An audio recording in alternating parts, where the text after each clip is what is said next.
Salut à tous, c'est Sully Perfecten, j'espère que vous allez bien.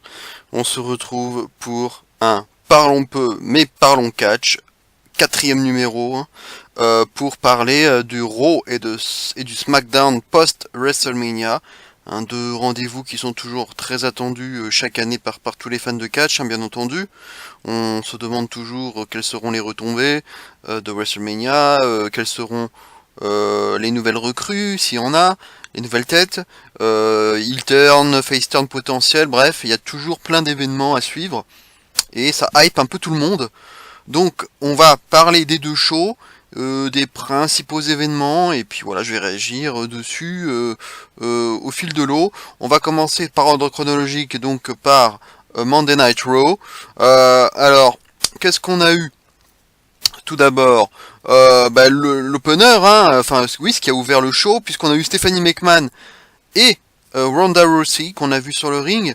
Et voilà, Stephanie qui a quand même loué les qualités de Ronda, mais malgré tout, Ronda, lorsqu'elle est arrivée, pas de promo d'ailleurs, elle est restée sans parler, et sans pitié pour Stephanie. Elle lui a carrément arraché cette attelle qu'elle avait au bras suite à ce qui s'était passé la veille, et elle lui a enlevé et puis elle lui a recassé le bras, et du coup ça s'est terminé comme ça, avec une Stéphanie qui gémissait, qui a été aidée par les médecins, et je pense que là, Stéphanie, on n'est pas près de la revoir avant un bon moment, je pense que ça va être comme l'an dernier.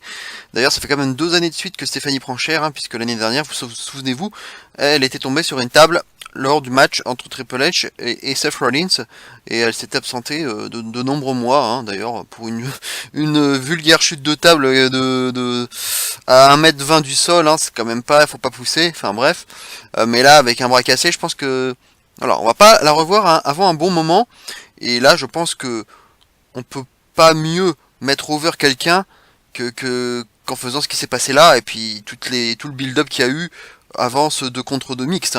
Là, maintenant, Ronda Rousey, sans avoir fait grand-chose, et en ayant juste fait un match, elle est déjà la top face ultime de la WWE, quoi. Là, on peut pas faire mieux. Ça va être le visage ultime, et là, je pense qu'on va en bouffer pas mal du Ronda Rousey. Des armbars à gogo, et là, des soumissions, pardon, et là, je pense que va falloir vraiment être patient et être voilà, parce que sinon va falloir parce qu'on va en bouffer pas mal du Ronda. Donc faut se tenir prêt.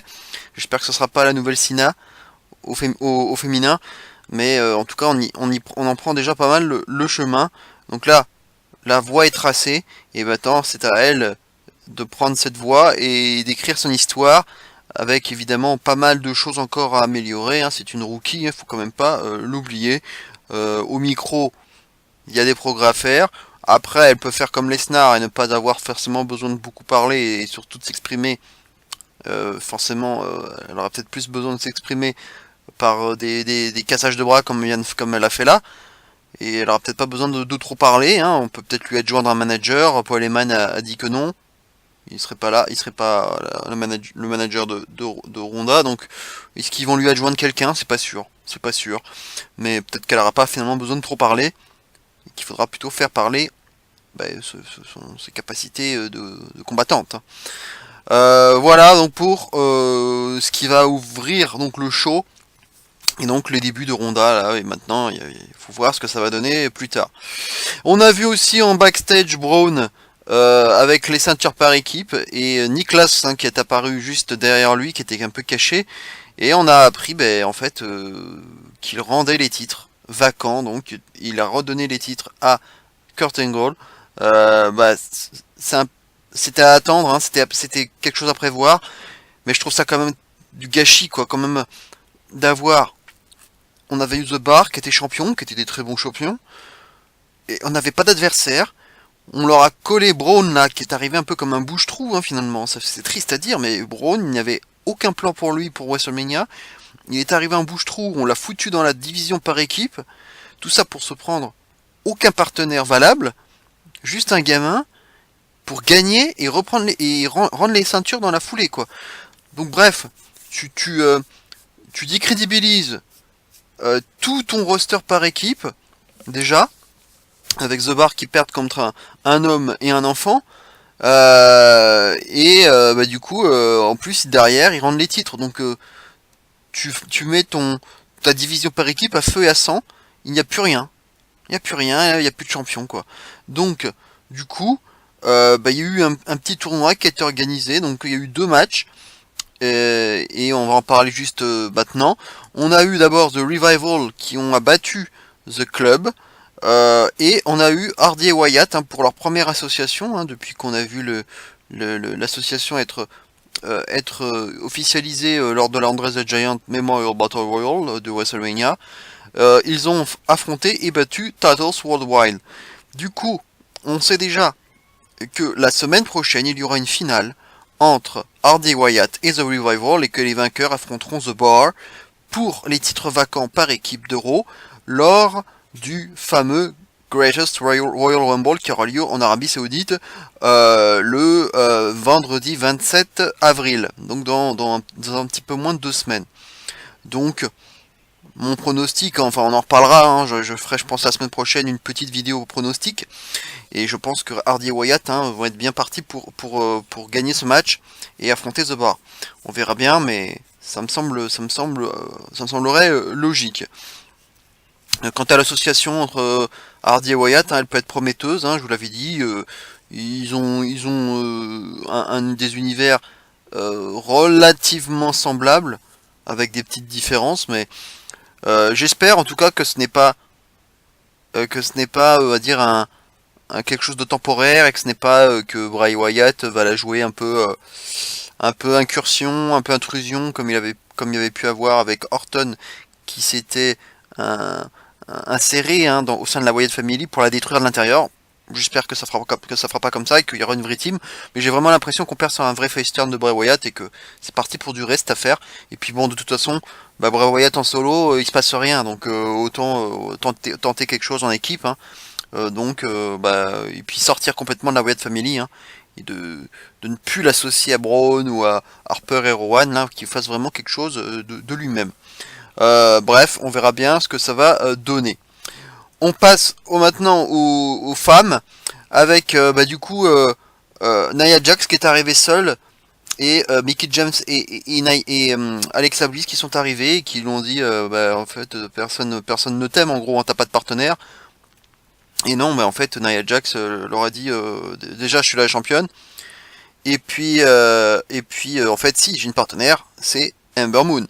Et donc Ember Moon est arrivée, donc a fait ses débuts officiels dans le main roster. C'est bien, c'était très prévisible, je voyais pas trop de match revanche pour Moon face à Baszler. Elles en avaient déjà fait 2 des matchs, donc je la voyais vraiment, je sentais vraiment que c'était le bon moment pour Moon de monter. Alors après, est-ce qu'elle va rester à Raw? J'en suis pas sûr du tout, parce qu'on a appris qu'il y allait avoir un Superstar Shake-Up dès lundi et mardi cette semaine. Et bien sûr, je vais en parler la semaine prochaine dans le prochain numéro de Parlons Peu mais Parlons Catch. Mais je pense que Ember Moon va être draftée à SmackDown parce que déjà on a Ronda. Je pronostiquerai aussi Charlotte qui va passer, je pense, du côté de Raw dans le but, à mon avis, de préparer déjà le futur match dont on parle à WrestleMania face à Ronda.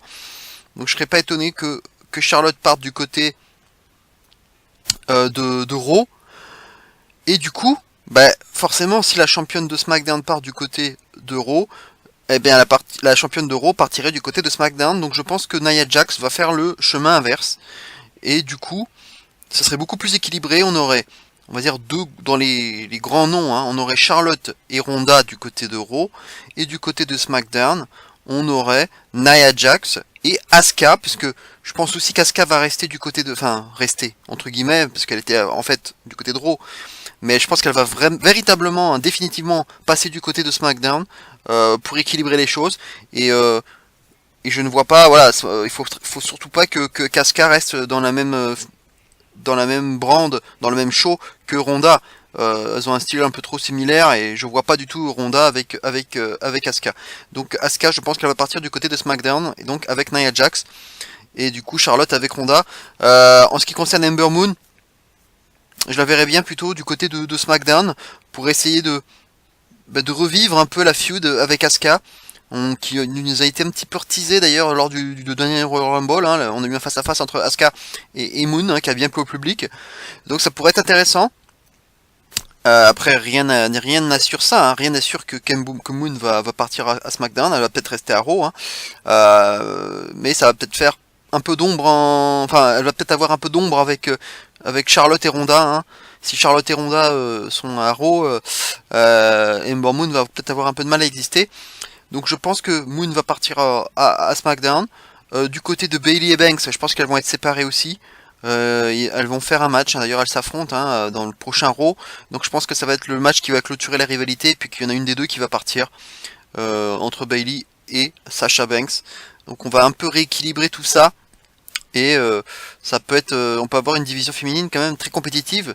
Après bien entendu, il faut savoir booker ça correctement. Et on a vu que dernièrement c'était pas la folie, surtout du côté de SmackDown. Mais du côté de Raw, c'était pas terrible non plus, hein, avec cette storyline avec Nia Jax et Alexa Bliss, hein, qui était quand même très pipi caca et très girly et très total diva, j'ai envie de dire.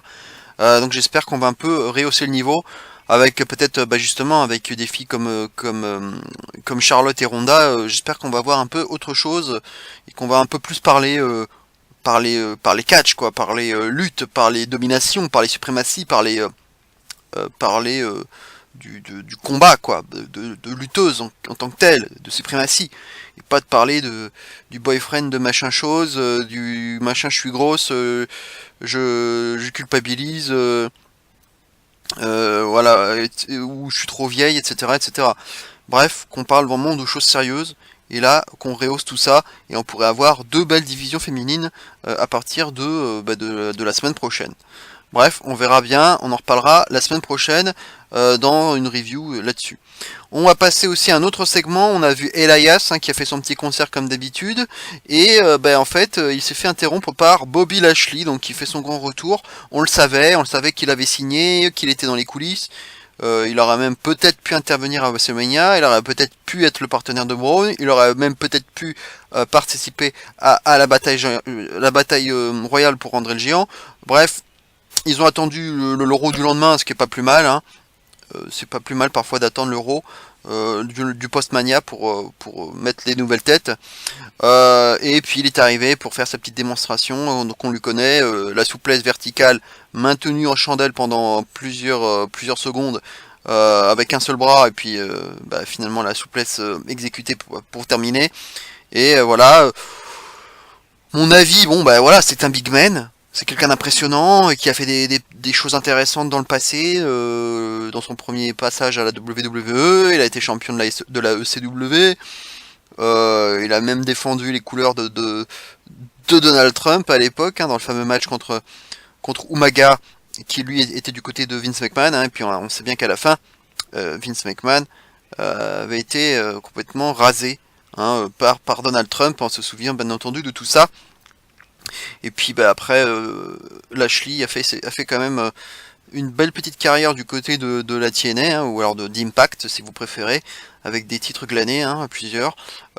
Donc on va voir ce que ça donne. On parle déjà bien entendu d'une confrontation avec Lesnar. C'est pas impossible, hein. On aurait deux gros bourrins qui font de la MMA aussi. Oui, ça c'est vendable, ça se vend facilement ce genre de match. Et on peut déjà l'avoir peut-être pour SummerSlam, voire WrestleMania 35. Moi je demanderais à voir. Je pense que si Lashley est là, c'est pour avoir des gros matchs comme face à Lesnar, voire face à Roman Reigns ou Samoa Joe, ce genre de choses. Donc je pense qu'il va falloir qu'il fasse ses preuves, hein. Et puis je l'ai pas trop vu lutter donc ces derniers temps, donc j'attends de voir. Et puis je pense qu'il va rester du côté de Raw, hein. Là pour le coup je vois pas trop changer de brand lors du brand split, d'autant plus si il y a un match avec Lesnar qui est dans les plans, quoi. Et puis il y a Reigns et puis il y a Joe. hein, s'ils peuvent rester aussi du côté de Raw, forcément, on va avoir tous ces matchs probablement dans les mois à venir. On va passer maintenant à une nouvelle tête encore. C'était Noé Rosé. Alors c'était un nom qui avait circulé comme possible arrivée. Le truc qui m'a frappé, hein, je pense qu'il a frappé pas mal de monde, c'est que c'est quand même, ça a été énormément pompé sur Adam Rose, avec tous ces Rosebuds, moi que j'ai appelé pour le jeu de mots les Rosebuds. C'était quand même du copier-coller ultime. J'ai même vu quelqu'un avec un masque de lapin. Donc on a tout de suite repensé au lapin, au petit rabbit là, où c'était complètement c'était du délire d'ailleurs cette époque là, avec ce rabbit, on n'a jamais vraiment su qui c'était. Et du coup, voilà, enfin, bien entendu, il y a pas de titre possible pour lui. Ça va occuper la low card, mid card. Il va peut-être faire des matchs à main event, mais bon voilà, je vois pas trop ce qu'il va apporter de plus, hein. Ce sera surtout pour chauffer la salle avec sa chanson, quoi, avec son thème musical. Voilà, on a besoin d'hommes comme ça, mais après, en tant que tel, il aura pas de rôle important à jouer au niveau du roster. En tant que tel, en tant que performance, en tant que match qui compte, match pour la ceinture. Voilà, à moins vraiment d'un super travail qui plaît aux hautes instances, et notamment à Vince, peut-être qu'il aurait sa récompense. Mais dans l'absolu, je pense qu'il va pas faire grand chose. Et voilà, il occupera la low card. On a besoin d'hommes comme ça, comme Kurt Hawkins, comme Slater et Rhino. Voilà, on a besoin d'hommes comme ça, mais je ne vois pas particulièrement un grand avenir. Je ne crois pas qu'il aura une réussite comme celle d'Elias par exemple, qui était aussi arrivé d'NXT. Bref, on verra bien, mais j'ai pas trop d'espoir particulièrement envers lui. En tout cas, voilà, ce qui m'avait frappé surtout, c'était ce copier-coller avec Adam Rose. Adam Rose, ça n'a pas fonctionné, donc je vois pas trop pourquoi ça fonctionnera avec Noé Rosé. On passe maintenant pour terminer du côté d'Euro avec de nouvelles têtes à nouveau, encore très attendues, c'était les Authors of Pain qui ont répondu à un Open Challenge de Slater et Rhino, hein, dont je vous parlais justement. Ils sont arrivés et puis ils ont squashé assez rapidement Slater et Rhino avec un last chapter. Ce qui était quand même intéressant, c'est l'après-match avec Paul Ellering qui a été jarté, on va dire, par les Authors of Pain qui ont bien manifesté le fait qu'ils n'avaient plus besoin de lui. On l'a vu aussi, on les a vus en interview après, et ils ont vraiment dit qu'en gros ils avaient écrit le livre de la douleur, le livre de la souffrance, le Chapter of Pain. Le livre a été écrit par Paul Ellering et qu'il se referme avec la NXT en fait. Et du coup, maintenant qu'ils sont dans le main roster, ils n'ont plus besoin de lui.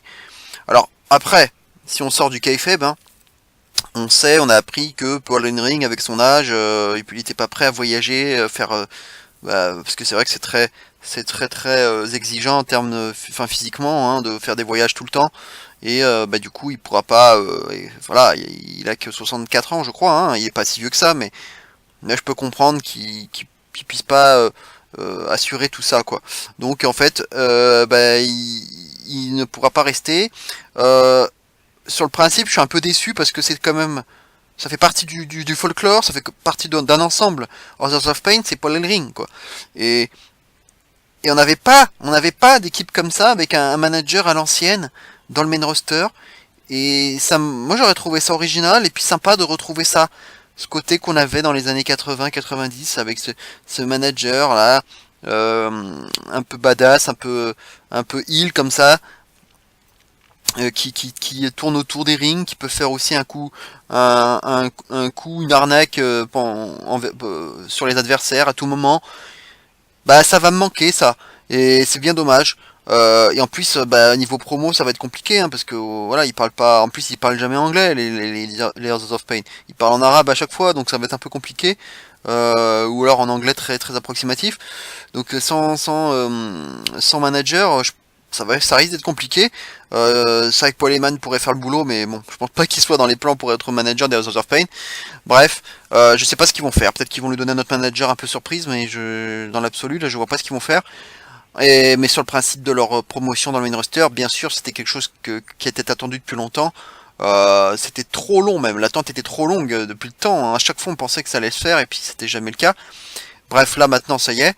Je pense qu'ils vont rester du côté d'Euro et ils vont attendre patiemment leur tour avant avant d'être champions quoi, parce qu'ils vont forcément finir par être champions. Ils vont pas être bookés comme de la merde, ils vont pas finir comme Revival ou d'autres équipes avant eux, hein, ou The Ascension. J'espère quand même qu'ils vont faire quelque chose parce que quand on a deux bulldozers comme ça, ils peuvent pas leur faire des conneries dans des bookings de merde quoi.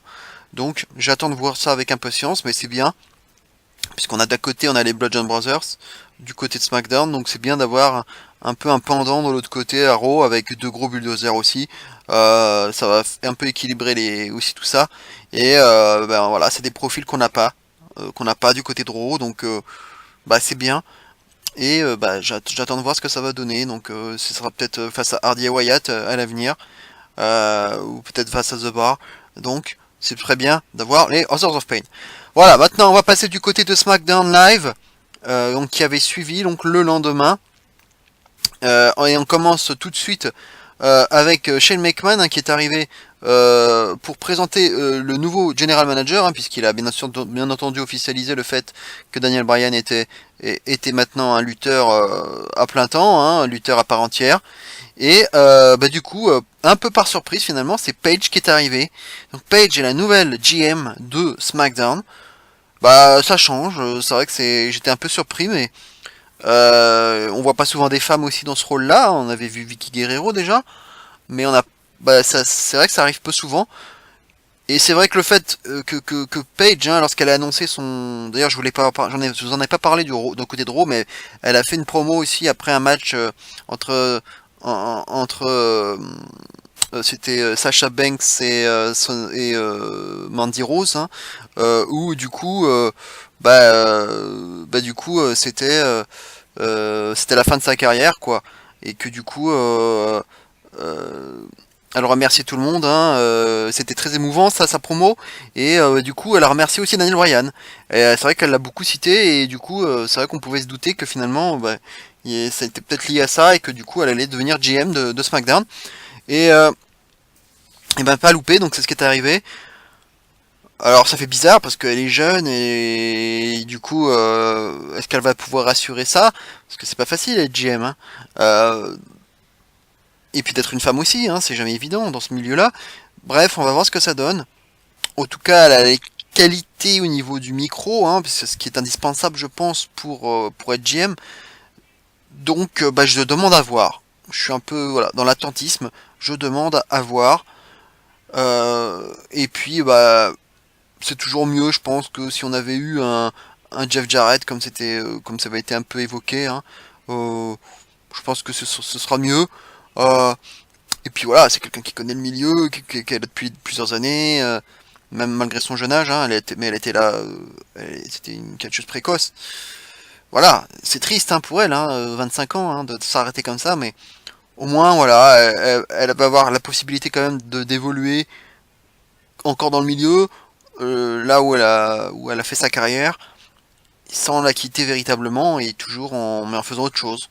C'est comme ça, hein, quand on a une blessure grave et qu'on est obligé d'arrêter sa carrière prématurément, il faut bien rebondir d'une autre façon. Voilà, donc Paige GM, c'est un peu comme Daniel Bryan, hein, elle a trouvé une autre voie. Alors peut-être que par magie, elle se fera finalement apte à lutter dans un an ou deux, hein. Peut-être qu'on aura une surprise pareille et puis qu'elle reviendra dans un WrestleMania. Sait-on jamais, hein, mais bon, on va quand même pas trop croire à un second miracle, hein. Bref, on verra bien ce que ça donne. Ensuite, alors je voulais vous parler de deux choses qui sont un peu liées, hein, deux incompréhensions, je dirais.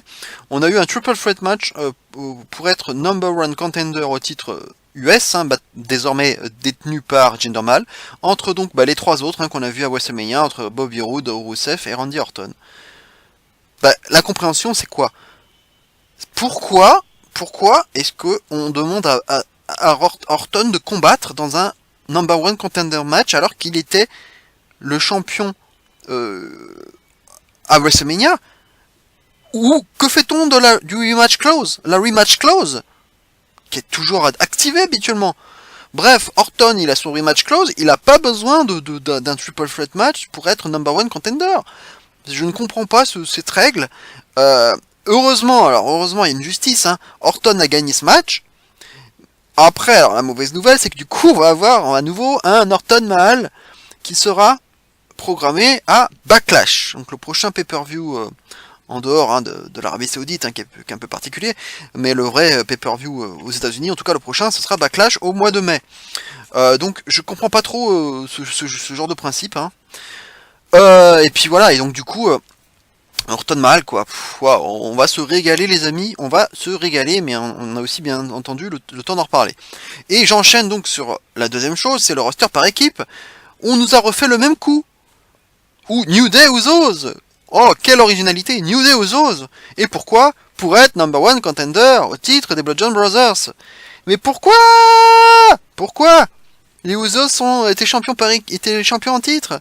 Ils ont le rematch clause. Donc on aurait dû avoir un match revanche directement entre les Usos et les Bludgeon Brothers.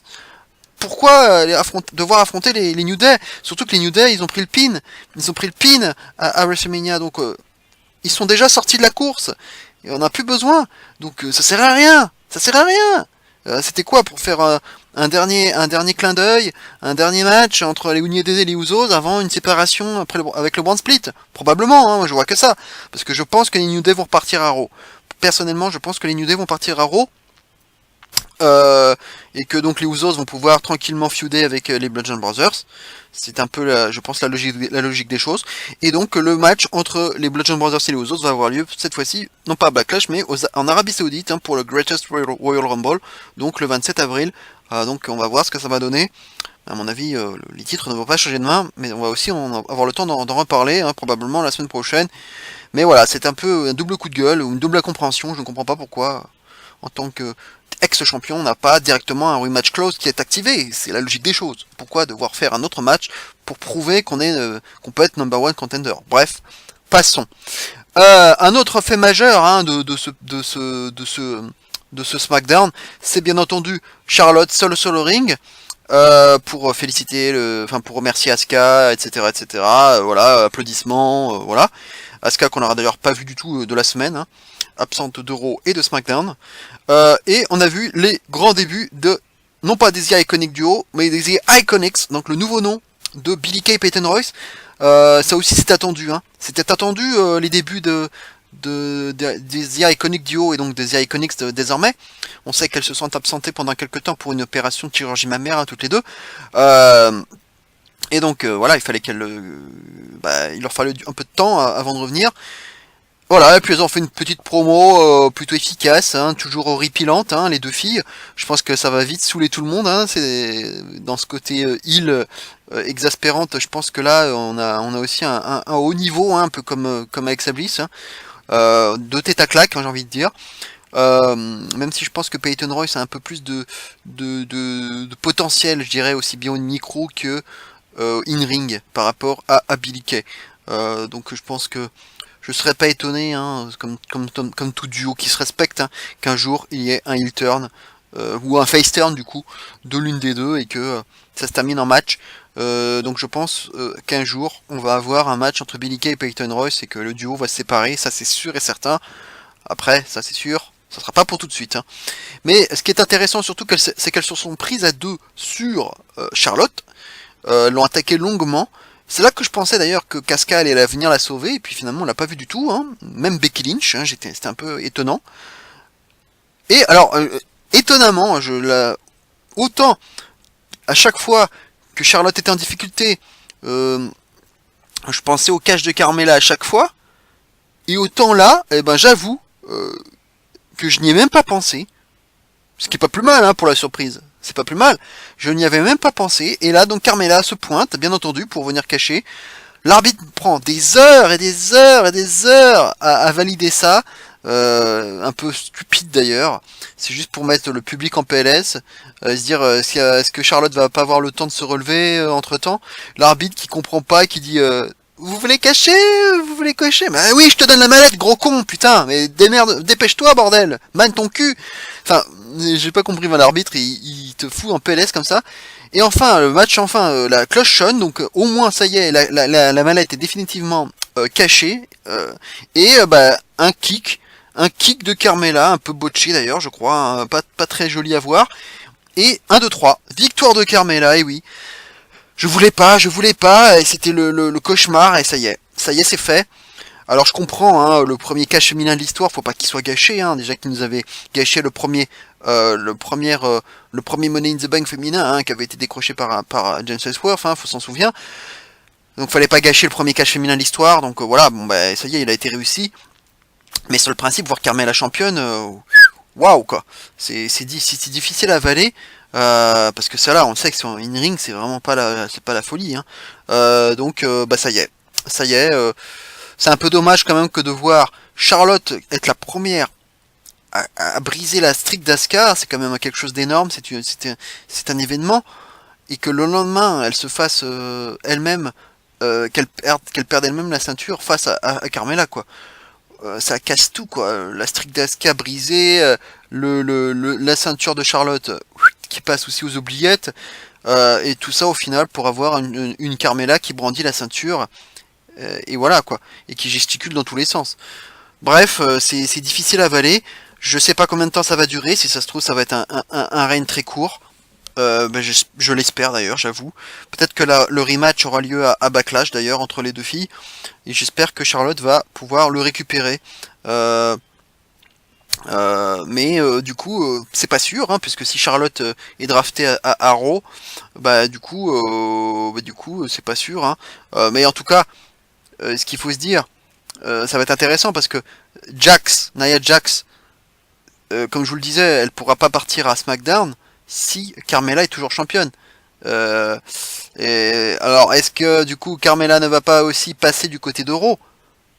Voilà, forcément il faut qu'il y ait une ceinture des deux côtés. Donc ça va être intéressant. Peut-être qu'ils vont faire passer Carmella du côté de Raw. Peut-être que Charlotte aussi. Du coup, et qu'on pourra quand même avoir le rematch, hein, mais du côté de Raw cette fois-ci. Et Jax va passer du côté de SmackDown. Ou alors seulement Carmella va passer à Raw. Charlotte va rester à SmackDown. Mais du coup, Charlotte n'aura jamais son rematch, mais elle pourra du coup feuder avec, par exemple, avec Nia Jax pour le titre, cette fois-ci, le titre féminin, l'autre titre féminin, j'ai envie de dire. Bref, je sais pas s'ils vont faire ça parce que la ceinture de SmackDown elle est bleue, logique. La ceinture de Raw elle est rouge, donc ça va être dur de switcher les ceintures. Hein. Ça va être dur de switcher les ceintures. Donc, je sais pas, ça reste très hypothétique ce qui peut se passer. Hein. Et les chaises musicales, donc il y a tellement de scénarios possibles. On en parlera bien sûr la semaine prochaine. Et enfin, on va passer au main event parce que Shane McMahon a annoncé, Page a annoncé, hein, alors que le public voulait du Rousseff, que Daniel Bryan pour son premier match à SmackDown affronterait et non pas Rousseff Day, et non, mais AJ Styles dans un dream match, hein, un véritable dream match, hein, un beau cadeau hein, pour le SmackDown post-Mania. Donc un Bryan Styles, un bon match hein, d'ailleurs, vraiment un Bryan qui a vite retrouvé ses marques. Comme on pouvait s'y attendre, Nakamura qui a tout gâché à la fin, emportant d'abord un Kinshasa derrière la nuque de Bryan. Hein, du coup le public a eu peur. Oh là là, la nuque. Et ensuite il a porté un low blow sur Styles, porté ensuite un Kinshasa à nouveau sur Styles et un nouveau low blow pour terminer. Bref, le vrai heel là maintenant, le vrai heel turn officialisé ou en tout cas consolidé pour Nakamura, hein, qui a l'air beaucoup plus je dirais convaincant, percutant, charismatique, j'ai envie de dire, en tant que heel. Donc ça peut être intéressant. Hein. Va falloir développer ça en tout cas. Comme je vous le disais, c'est un peu la dernière chance, je pense, pour Nakamura pour percer à la WWE. Donc j'espère que ça va donner quelque chose. Et je me dis que s'il a attaqué Bryan en premier et non pas Styles, c'est aussi pour donner, je pense, la défaite à Styles dans ce match et donc pour donner la victoire à Bryan par disqualification. Je pense que c'est pas laissé au hasard s'il a attaqué Bryan en premier. Donc va falloir développer cette feud. Hein. Donc pour ça, je pense qu'il n'y aura pas de switch de ceinture. Hein. Styles va rester du côté de SmackDown, Nakamura aussi, ça me paraît évident. Daniel Bryan, je le vois pas partir non plus. Comme il y a une feud assez longue, hein, avec une rivalité assez longue entre le Miz et Daniel Bryan, je verrais bien par contre le Miz partir du côté de SmackDown. Et du coup, pour essayer d'avoir un match entre le Miz et Daniel Bryan, et même plus tard, pourquoi pas un Daniel Bryan contre Nakamura, hein, maintenant que Nakamura est heel, on peut tout à fait aussi avoir ça. C'est des matchs de dignes de SummerSlam et de WrestleMania, quoi. On peut avoir déjà de très belles affiches pour les mois à venir. Donc Daniel Bryan contre Nakamura, Daniel Bryan contre le Miz. J'attends voir ça avec impatience. Et voilà, comme on a clôturé donc c'est ce SmackDown Live et donc cette série de 2 shows post WrestleMania. Voilà ce qu'on pouvait dire sur cette semaine donc de Raw et SmackDown Live post-Mania. Au final, donc on a eu des nouvelles têtes. Malgré tout, quelques déceptions, si je puis dire. Enfin, il y a des têtes qu'on n'a pas vues. On n'a pas vu Big Cass, on n'a pas vu Rey Mysterio, on n'a pas vu Andrade Cien Almas, on n'a pas vu Sanity. Donc je pense que il va y avoir, on n'a pas vu Drew McIntyre. Bref, il y a encore d'autres têtes qu'on n'a pas vues et je pense que la draft qui va arriver va nous annoncer d'autres têtes, notamment de la NXT, parce que c'est beaucoup trop léger ce qu'on a vu à SmackDown, puisque finalement les seules nouvelles têtes qu'on a vues à SmackDown c'est The Iconics, donc ça peut pas en rester là. Donc on a vu aucun homme, aucun nouveau lutteur du côté de SmackDown, c'est pas possible. Donc il va y avoir, je pense, Almas, voire McIntyre, et je pense qu'il va falloir aussi, forcément, pour que tous les rosters soient représentés, il va falloir aussi qu'il y ait une nouvelle équipe, et je pense que ça va être Sanity. En plus, Sanity, l'avantage c'est qu'en plus il y a Nikki Cross dedans, donc ça aussi, ça ajouterait une nouvelle fille en plus. Donc Arrow, ils l'ont fait, hein, ils ont mis une nouvelle équipe, ils ont mis une nouvelle fille, ils ont mis des nouveaux hommes. Donc je pense que pour SmackDown, il faut leur faire pareil. Donc pour moi, pronostic, Almas, Sanity, avec donc Nikki Cross, et peut-être Drew McIntyre. Voilà, je ne vois pas autre chose, je pense, pour rejoindre SmackDown Live. Et là, on en parlera la semaine prochaine, donc dans un Parlons peu mais Parlons catch, où je vous parlerai à la fois du shake-up et de ce que j'en pense, et probablement vous donner déjà des petits pronostics concernant The Greatest Royal Rumble qui aura lieu du coup le vendredi qui suivra, donc le 27 avril. Donc va falloir parler de tout ça. Donc il y a quand même encore pas mal de choses à venir avant Backlash et cette nouvelle saison donc, qui démarre avec ces nouvelles têtes et cette draft à venir. Voilà, j'espère que cette émission vous plaira. Je vous souhaite un excellent dimanche et je voulais terminer, je vous l'ai pas dit, mais je voulais vous remercier tout simplement pour ma vidéo réaction à WrestleMania. Malgré sa longueur, vous n'avez pas été finalement particulièrement apeuré, si je puis dire, gêné pour la durée, puisque vous avez été plus de 100 personnes à vous regarder cette vidéo, ce qui est à mon humble niveau est colossal, et je voulais vous en remercier. Je ne sais pas si vous l'avez écouté en entier ou en partiellement ou pas, mais en tout cas, peu importe. Le fait qu'il y ait eu beaucoup de clics, en tout cas, sur ma vidéo, ça me fait plaisir. Et voilà, ça m'encourage à continuer. Et voilà, donc je voulais vous faire un petit clin d'œil, un petit coup de chapeau, voilà.